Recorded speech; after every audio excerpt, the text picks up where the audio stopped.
2019ஆம் ஆண்டு யாரும் எதிர்பார்க்காத வண்ணம் முதலாக தேர்தல் அரசியலில் குதித்தார் சிவசேனா கட்சி தலைவர் உத்தவ் தாக்கரேவின் மகன் ஆதித்ய தாக்கரே. அதுவரை தாக்கரே குடும்பத்தில் ஒருவர் கூட தேர்தல் அரசியலில் இறங்கியதில்லை என்பதால் அவரது தேர்வு எந்த தொகுதியாக இருக்கும் என எதிர்பார்ப்புகள் எகிரின. ஆதித்யா போர்லி தொகுதியில் களமிறங்கி 67,000 வாக்குகள் வித்தியாசத்தில் வெற்றி பெற்று தேர்தலில் வென்ற முதல் தாக்கரே என்கிற பெயரை தட்டி சென்றார். அதற்கு முக்கியமான காரணம் மகாராஷ்டிரா நவநிர்மாண் சேனாவை நடத்தி வந்த ராஜ் தாக்கரே ஆதித்யாவுக்காக வேட்பாளரை களமிறக்காமல் பின்வாங்கியதுதான். ஆனால் இந்த முறை அப்படி நடக்கப் போவதில்லை என்கின்றனர் மகாராஷ்டிரா அரசியல் ஆலோசகர்கள். பால் தாக்கரேயின் ஒன்றுவிட்ட சகோதரர் மகன்தான் ராஜ் தாக்கரே. சொல்லப்போனால் சிவசேனாவின் மாணவர் பிரிவான பாரதிய வித்யார்த்தி சேனாவை உருவாக்கியதே ராஜ் தாக்கரே தான். இதனால் 1990களில் புகழின் உச்சத்தில் இருந்தார் ராஜ் தாக்கரே. எப்படியும் சிவசேனாவின் அடுத்த தலைவர் தான் என நம்பிக்கொண்டிருந்தார். ஆனால் பால் தாக்கரே மெல்ல மெல்ல ராஜ் தாக்கரேவை கலட்டிவிட்டு தன் மகன் உத்தவ் தாக்கரேவுக்கான முக்கியத்துவத்தை அதிகரித்தார். இதனால் அதிருப்தி அடைந்த ராஜ் தாக்கரே 2005இல் சிவசேனாவில் இருந்து விலகி 2006இல் மகாராஷ்டிரா நவநிர்மாண் சேனா என்கிற புதிய கட்சியை நிறுவினார். 2009இல்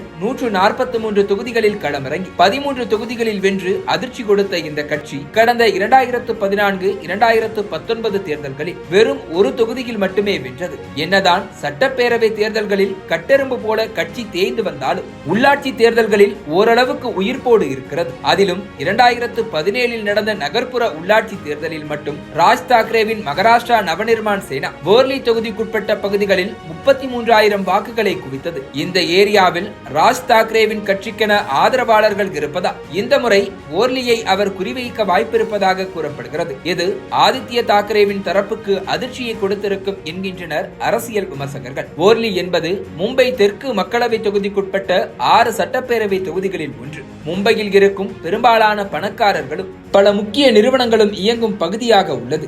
நடந்து முடிந்த மக்களவை தேர்தலில் மும்பை தெற்கு தொகுதியில் களமிறக்கப்பட்டிருந்த உத்தவ் சிவசேனா வேட்பாளர் அரவிந்த் சாவந்த் போர்லி சட்டமன்ற தொகுதிக்குட்பட்ட பகுதிகளில் வெறும் 6,715 வாக்குகள் மட்டுமே கூடுதலாக பெற்றிருந்தார். ஆதித்யாவின் சொந்த தொகுதியாக இருந்தும் இந்த தொகுதியில் வாக்குகள் குறைந்தது அப்போதே பேசுபொருளானது. இதனை சாதகமாக மாற்றி போர்லியை குறிவைக்க தொடங்கியிருக்கிறார் ராஜ் தாக்கரே. இதற்காக உத்தவ் தாக்கரேவின் அரசியல் எதிரியான மகாராஷ்டிரா முதல்வர் ஏக்நாத் ஷிண்டேவை சந்தித்து பேசியிருக்கிறார். போர்லியில் வளர்ச்சி பணிகள் மற்றும் பிரச்சனைகளை தீர்க்க வேண்டிய அவசியம் பற்றி இந்த சந்திப்பில் பேசியதாக கூறப்படுகிறது. ஷிண்டேவும் ராஜ் தாக்கரேவின் கோரிக்கையை ஏற்று போர்லியின் பிரச்சனைகளை சரி செய்வதில் முக்கியத்துவம் கொடுக்க அதிகாரிகளுக்கு அறிவுறுத்தியதாக கூறப்படுகிறது. இதனால் ஒரு காலத்தில் சிவசேனாவில் இருந்து ஓரம் கட்டப்பட்ட ராஜ் தாக்கரே இன்று அதே சிவசேனாவை உடைத்த ஏக்நாத்துடன் சட்டப்பேரவை தேர்தலில் கைகோர்க்க போகிறாரா என்கிற எதிர்பார்ப்பு எகிரி இருக்கிறது.